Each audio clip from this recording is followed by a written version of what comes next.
Dans les replis silencieux des Vosges, là où les forêts de sapins s'accrochent aux flancs des montagnes comme de vieilles barbes, vivait un homme nommé Julien. Sa vie était une mélodie simple, composée de peu de notes, mais jouée avec une constance rassurante.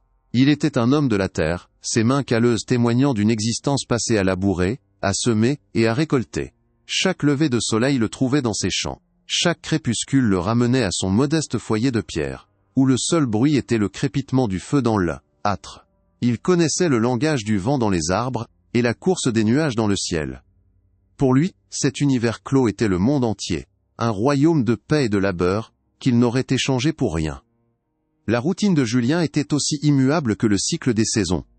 Le matin, il s'occupait de son petit troupeau de brebis, leur parlant d'une voix douce, tandis qu'il les menait vers les pâturages verdoyants.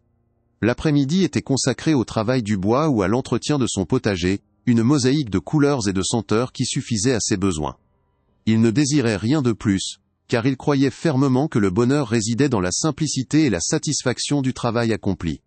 Il se méfiait des histoires de la ville, de cette agitation lointaine qui, selon lui, ne pouvait qu'apporter le malheur. Sa richesse était pas faite d'or, mais de silence, de solitude, et de la certitude que le lendemain ressemblerait à la veille. Pourtant, un jour d'automne, alors que le ciel avait la couleur du plomb, une pluie violente et soudaine s'abattit sur la vallée. Julien fut surpris loin de chez lui, alors qu'il vérifiait ses pièges en lisière de forêt. Le sentier familier se transforma en un torrent de boue glissante, effaçant ses repères, et le forçant à s'enfoncer plus profondément sous le couvert des arbres, pour échapper au déluge. Le vent hurlait, arrachant les dernières feuilles aux branches dans une danse frénétique. Trempé jusqu'aux os et grelottant de froid, il chercha désespérément un abri, un répit contre la fureur des éléments qui semblaient vouloir le chasser de ses propres terres. Il se sentait soudain étranger dans un monde qu'il pensait connaître par cœur. C'est alors qu'il l'aperçut, niché contre un surplomb rocheux qu'il n'avait jamais remarqué. Une petite chaumière de pierre si ancienne qu'elle semblait avoir poussé là, comme un champignon après la pluie. Le lierre séculaire qui grimpait sur ses murs, lui donnait l'apparence d'une créature endormie, parfaitement intégrée au paysage. Étrangement, malgré son âge apparent, elle semblait intacte, comme si le temps lui-même avait décidé de l'épargner, de la préserver dans son jus. Une curiosité anormale, un sentiment qu'il n'avait jamais éprouvé, s'empara de Julien. Cette maison n'aurait pas dû être là. Il avait arpenté cette forêt des milliers de fois, et sa présence était une anomalie, une note discordante dans la symphonie familière de son domaine. Poussé par cette impulsion nouvelle, presque contre sa volonté, Julien s'approcha avec précaution. Le silence autour de la bâtisse était total, comme si même la pluie hésitait à troubler sa quiétude. La porte, faite d'un bois sombre et dense, était entr'ouverte, laissant deviner une obscurité impénétrable à l'intérieur. Était une invitation muette, un défi lancé à sa prudence habituelle. Il hésita un instant, le cœur battant à contretemps. Une voix dans sa tête, celle de la raison et des vieilles superstitions, lui criait de faire demi-tour. Mais une autre force, plus insidieuse, le poussait à franchir le seuil. L'air qui s'en échappait était stagnant, chargé d'une odeur de poussière, de bois sec et de terre froide, l'odeur d'un lieu oublié. L'intérieur était d'une simplicité désarmante, une table, une chaise unique, un foyer éteint, où les cendres semblaient encore tièdes. Tout était parfaitement à sa place, comme si l'occupant venait tout juste de quitter les lieux pour une courte promenade. C'est alors que son regard fut attiré par un éclat sur le manteau de la cheminée. Dans la pénombre, un objet captait le peu de lumière qui filtrait de l'extérieur, brillant d'un éclat argenté et pur. Était un peigne, mais pas n'importe lequel. Il était en argent massif, finement ouvragé de motifs complexes qui dansaient à la lumière vacillante. Un tel objet de luxe n'avait rien à faire dans un endroit si humble, si isolé. Sa présence était une énigme encore plus grande que celle de la maison elle-même. Julien le prit dans sa main. Le métal était froid, d'un froid anormal qui semblait lui mordre la peau, et bien plus lourd qu'il ne l'aurait cru. La beauté de l'objet était hypnotique, une promesse silencieuse de richesse et d'une vie différente, loin de la boue et du labeur quotidien. Une pensée avide, rapide et honteuse comme un serpent, traversa son esprit. Personne ne saurait jamais. Cette maison était abandonnée, oubliée de tous. Il savait que était mal, une transgression contre les lois non écrites de la montagne, qui commandait le respect de ce qui était pas à soi. Mais la tentation fut plus forte que sa conscience. Le cœur battant la chamade, il glissa le peigne dans la poche de sa veste, sentant le poids du vol comme une pierre glacée contre sa hanche. Cette nuit-là, de retour dans la sécurité de son foyer, Julien ne trouva pas le sommeil. Le vent était calmé, la pluie avait cessé, mais un son subtil et persistant le tenait éveillé. Était un craquement léger, presque imperceptible, qui venait de l'extérieur, en direction de la forêt. Il l'ignora d'abord, l'attribuant au bois de sa propre maison, qui travaillait, ou à un animal nocturne. Mais le son était différent. Il était ni naturel, ni familier. Il avait une régularité dérangeante, comme le grincement d'une structure immense se déplaçant lentement. Il se retourna dans son lit, essayant de chasser cette idée absurde de son esprit. Ce était que le vent, se répéta-t-il. Pourtant, au plus profond de lui, il sentait que quelque chose venait de se réveiller dans la forêt. Et que était sa faute. La nuit suivante, le son revint, mais il avait changé. Ce était plus le craquement distant, et presque timide de la veille. Était un grincement lent, délibéré, le bruit d'un poids immense, se déplaçant sur la terre, avec une patience infinie.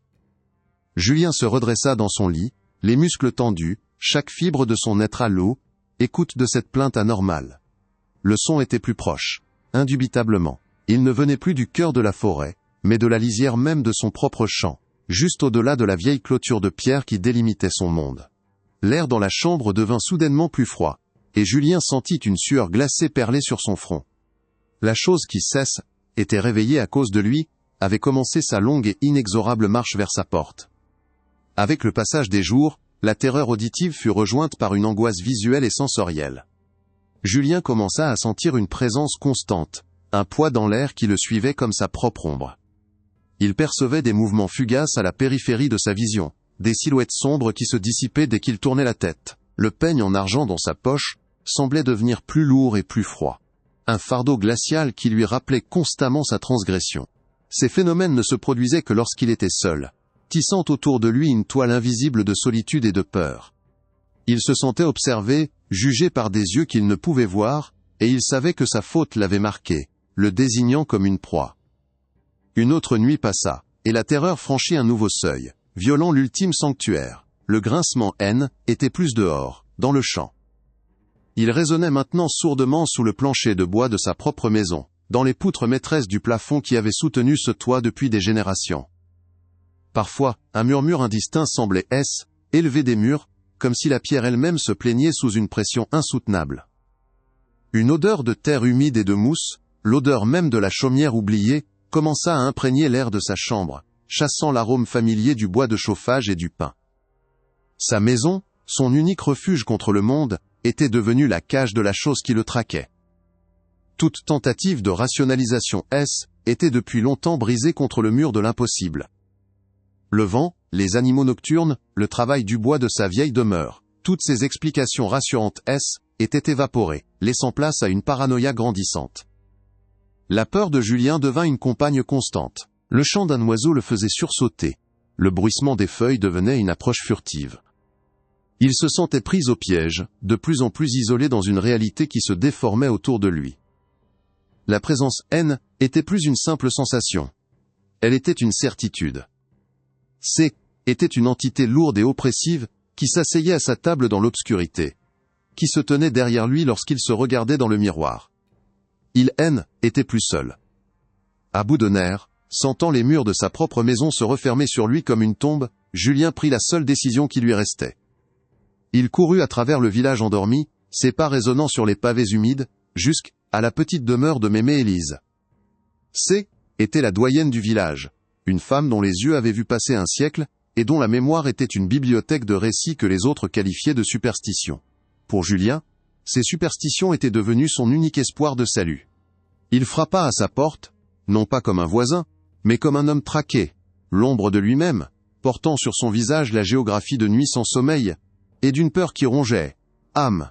Il avait besoin de la vérité, aussi terrible soit-elle. La vieille femme l'accueillit sans un mot de surprise, comme si elle l'attendait. Devant son feu de cheminée, dans la chaleur rassurante qui contrastait violemment avec le froid qui habitait son cœur, Julien déversa son histoire. Les mots se bousculaient, un flot de paroles brisées décrivant le peigne. La chaumière apparut de nulle part, les craquements dans la nuit, la présence invisible qui, elle, étouffait. Élise, elle, écouta en silence, son visage ridé impénétrable, ses mains noueuses immobiles sur ses genoux. Quand il eut terminé, le silence s'installa, lourd et profond. Elle ne sourcilla pas, ne montra aucun signe de doute, elle poussa un long soupir, le son fragile de feuilles mortes, et ses yeux se fixèrent sur lui, avec une pitié infinie. « Pauvre fou, murmura-t-elle, tu n'as pas volé un simple objet. Tu as répondu à l'invitation de la chaumière affamée ». Le nom résonna dans la pièce, avec le poids d'une condamnation. Élise expliqua alors, sa voix basse et grave devenant le véhicule d'une sagesse ancienne et terrifiante. La chaumière N était pas un bâtiment fait de pierre et de bois.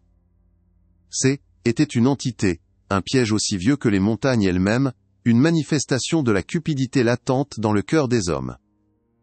Elle apparaissait rarement, toujours dans des lieux isolés et aux âmes solitaires, offrant un trésor, un appât magnifique pour tester leur vertu. Ceux qui passaient leur chemin, respectueux de ce qui ne leur appartenait pas, étaient laissés en paix, leur sagesse silencieuse les protégeant. Mais pour ceux dont le cœur vacillait, dont la main se tendait pour prendre, le piège se refermait aussitôt. En prenant ce peigne, tu as échoué à l'épreuve, continua la vieille femme, ses paroles martelant l'esprit de Julien. Ta convoitise a agi comme un phare dans la nuit, la réveillant de sa longue dormition et lui désignant sa prochaine proie. Les bruits que tu entends, ce n'est pas le vent. C'est elle. Elle se déplace, lentement, inexorablement, arrachant ses racines de la terre chaque nuit, pour se rapprocher de toi. Elle ne veut pas seulement récupérer son bien, enfant. Elle a faim. La disparition de ta brebis N était qu'un avant-goût, une mise en bouche pour aiguiser son appétit. Ce qu'elle veut maintenant, c'est dévorer le voleur, l'engloutir corps et âme, et avec lui, tout ce qui lui appartient. Julien sentit le dernier vestige de chaleur le quitter, remplacé par une terreur si pure et si froide, qu'elle menaçait de le paralyser sur place. Sa maison, son refuge, N, était plus qu'une future tombe. La chaumière ne s'arrêterait pas à la lisière de son champ, ou au seuil de sa porte. Elle viendrait pour lui, et quand elle l'aurait pris, il ne resterait rien. Pas une pierre de sa demeure, pas un os de son corps, pas même le souvenir de son existence dans l'esprit des villageois. Il serait effacé, digéré par cette chose qui rampait vers lui dans l'obscurité. Le visage de Élise était un masque de gravité.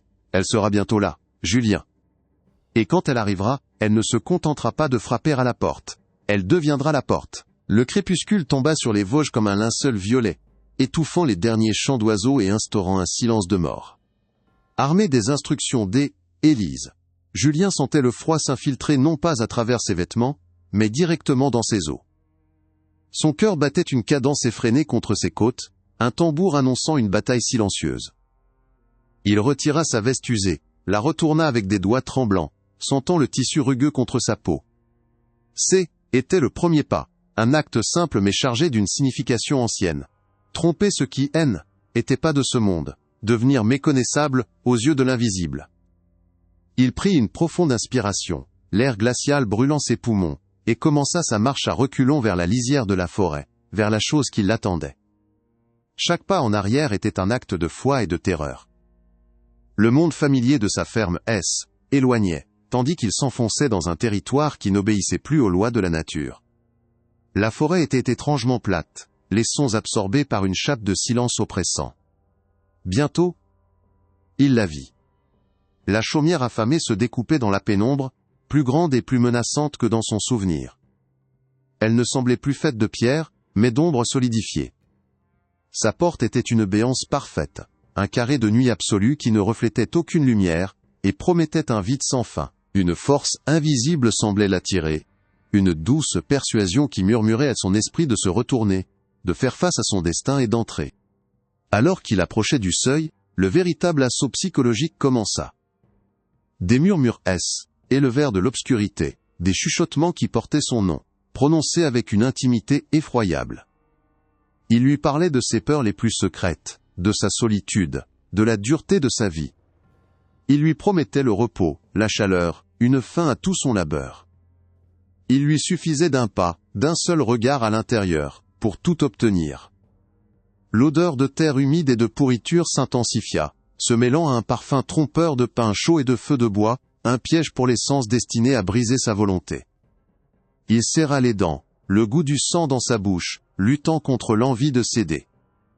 Julien se força à garder les yeux rivés sur le sol, sur ses propres bottes qui reculaient dans la terre meuble. Il sortit le peigne de sa poche. Le contact de l'argent était glacial, une brûlure de froid si intense, qu'elle lui arracha un hoquet de douleur. L'objet semblait vibrer d'une énergie malveillante, un cœur battant au rythme lent de la maison. Les murmures changèrent alors de ton, prenant les voix de ses parents, morts depuis longtemps. Ils l'appelaient, lui demandaient pourquoi il les avait abandonnés, pourquoi il restait dehors dans le froid. Était une torture calculée, une attaque ciblée sur les fondations mêmes de son âme. Il sentit les larmes lui monter aux yeux, mais il savait qu'une seule seconde d'hésitation serait fatale. Avec un effort surhumain, il se pencha en arrière, tendant la main pour déposer le peigne sur le seuil de pierre. Au moment où le métal toucha la pierre, un grondement sourd et profond parcourut le sol, comme si la terre elle-même protestait. La maison semblait respirer, une pulsation lente et affamée qui faisait vibrer l'air autour de lui. Le peigne en argent, autrefois brillant, parut s'assombrir, sa lumière absorbée par la pierre usée du seuil. Il savait que le prochain acte scellerait son sort. L'offrande de sang était la clé, le paiement de sa dette. Les murmures se transformèrent en un sifflement aigu, une plainte de frustration et d'impatience qui vrillait ses tympans. Il porta son pouce à sa bouche, fermant les yeux pour se concentrer. Il mordit. La douleur fut fulgurante, un éclat de feu dans le froid ambiant. Mais elle était réelle, elle était sienne. Elle le ramena du bord du gouffre mental où les voiles l'avaient poussé. Une goutte de sang, sombre et épaisse, perla sur sa peau. Il la laissa tomber avec une précision désespérée sur le peigne d'argent. Au contact du sang, un sifflement strident fusa de l'intérieur de la porte, comme de l'eau jetée sur des braises ardentes. Une bouffée d'air glacial, chargée d'une odeur de tombeau, le frappa au visage, manquant de le faire suffoquer. La chaumière avait goûté à son repentir. Le moment était venu pour les mots. Sa voix, quand il la trouva, était qu'un murmure rauque et brisé, presque inaudible, face au vent qui commençait à se lever autour de la maison. Ce que j'ai pris, je le rends. Mon sang pour ma faute. Mon âme n'est pas à toi. Il répéta la formule 3 fois, comme Élise le lui avait ordonné, chaque répétition lui coûtant une parcelle de sa force. Pendant qu'il parlait, des images tourbillonnaient derrière ses paupières closes. Des visions de lui-même, vieux et seul, mourant dans la pauvreté, tandis que la maison lui montrait une alternative. Une vie de confort et de chaleur à l'intérieur de ses murs. Était le dernier test, la tentation ultime. Dès que le dernier mot quitta ses lèvres, un silence assourdissant tomba. Le vent cessa, les murmures, éteignirent, la pression sur son esprit disparut. Pendant une seconde qui étira en une éternité, rien ne se passa. Julien resta immobile, le souffle coupé, n'osant ni bouger ni respirer. Il avait fait tout ce qu'il devait faire. Le rituel était accompli. Puis, sans le moindre avertissement, un fracas assourdissant déchira la nuit. La porte en bois massif claqua, avec la force d'un coup de foudre, le son se propageant en écho à travers toute la vallée. Était un son de finalité absolue, un bannissement, une porte refermée à jamais sur l'horreur qu'elle contenait. Julien ne s'arrêta de courir que lorsque ses poumons le brûlèrent, et que les lumières tremblotantes de son propre foyer apparurent à travers les arbres. Il s'effondra contre sa porte, le corps secoué de tremblements incontrôlables, le goût métallique du sang et de la peur mêlés dans sa bouche. Il passa le reste de la nuit, assis sur le sol froid de sa cuisine, une hache à portée de main, sursautant au moindre craquement du bois de sa propre maison. Il n'attendait rien, sinon la fin. Mais aucune présence ne se manifesta, aucun murmure ne troubla le silence. Le poids oppressant, qui était installé sur ses épaules et sur son âme était tout simplement évaporé, laissant derrière lui un vide aussi terrifiant que la présence elle-même. Il était seul, enfin, mais cette solitude était désormais une chose fragile et hantée. L'aube arriva, peignant le ciel de teintes pâles de rose et d'orange. La lumière du soleil, si banale la veille, semblait ce matin-là être une bénédiction, un miracle. Elle chassait les ombres de sa maison, révélant la poussière dans ses rayons, la texture familière du bois de sa table. Pris d'une impulsion qu'il ne pouvait contrôler, Julien sortit. L'air était vif et pur, débarrassé de cette odeur de terre humide et de tombeau. Il tourna son regard vers la forêt. Elle était plus une menace, juste une étendue d'arbres silencieux. La chaumière était partie. Il avait survécu. Mais ce était pas un sentiment de triomphe qui l'envahit, seulement un soulagement immense et épuisé, celui du naufragé qui atteint le rivage après avoir vu les profondeurs. La vie de Julien reprit son cours, mais la mélodie en était changée à jamais. Il continuait de travailler ses champs, de s'occuper de ses bêtes, mais ses gestes étaient devenus plus lents, plus mesurés. Son regard se portait constamment vers la lisière des bois, une méfiance instinctive gravée dans ses traits. Le silence qu'il chérissait autrefois était maintenant peuplé par l'air, écho du claquement de cette porte, et le souvenir des voix qui l'avaient appelé. Sur son pouce, une petite cicatrice blanche demeura, un rappel permanent et visible de sa transgression. Il avait appris, de la manière la plus brutale qui soit, que certaines portes ne doivent jamais être franchies, et que le prix de la cupidité se paye non pas en or, mais en parcelles de âme. Il ne retourna jamais à cet endroit précis de la forêt. Parfois, les jours de grand vent, il croyait entendre un grincement lointain, le son d'une structure immense se déplaçant avec une patience infinie, cherchant un autre cœur avide à mettre à réelle épreuve. Julien savait que la chaumière affamée n'avait pas été détruite. Elle avait seulement été repoussée. Elle dormait quelque part sous la terre, attendant qu'un autre oublie les vieilles règles. Sa survie était pas une victoire, mais un sursis. Il était devenu le gardien silencieux d'un savoir terrible. Un homme dont la paix avait été irrémédiablement brisée par la vue d'un peigne en argent brillant, dans la pénombre d'une maison qui n'aurait jamais dû exister. Écoutez attentivement le murmure du vent dans les hautes branches, car il porte en lui des avertissements pour ceux qui ont des oreilles pour entendre. La légende de la chaumière affamée n'est pas un simple conte pour effrayer les enfants près du feu. C'est une vérité ancienne, une loi gravée dans la pierre et la terre des lieux sauvages. Elle nous enseigne que chaque objet trouvé dans la solitude a une histoire et un propriétaire, même si ce propriétaire est le temps lui-même. Toucher à ce qui ne vous appartient pas, c'est comme frapper à une porte dont vous ne pouvez imaginer ce qui attend derrière. La première règle, et la plus fondamentale, est celle du respect. Ne prenez jamais ce qui ne vous est pas offert de bon cœur, surtout dans les endroits que le monde semble avoir oubliés. Une ruine n'est pas une invitation au pillage. C'est souvent le monument d'une histoire qu'il vaut mieux ne pas déranger. La beauté d'un trésor abandonné est un appât, un test silencieux pour âme. La cupidité est une odeur que les anciennes choses peuvent sentir de très loin, un signal qui les tire de leur long sommeil. Un cœur humble passe inaperçu, mais un cœur avide est un festin qui s'annonce. La deuxième règle est celle de écoute. Prêtez attention à la sagesse des anciens, à ces histoires que les esprits modernes qualifient de superstitions. Ce ne sont pas des fantaisies. Ce sont des cartes de survie, dessinées avec les cicatrices et les disparitions de ceux qui les ont ignorées. Elles vous disent où marcher, quelle pierre ne pas retourner, et quelle maison éviter, même lorsque la pluie tombe à verse, et que vous cherchez désespérément un abri.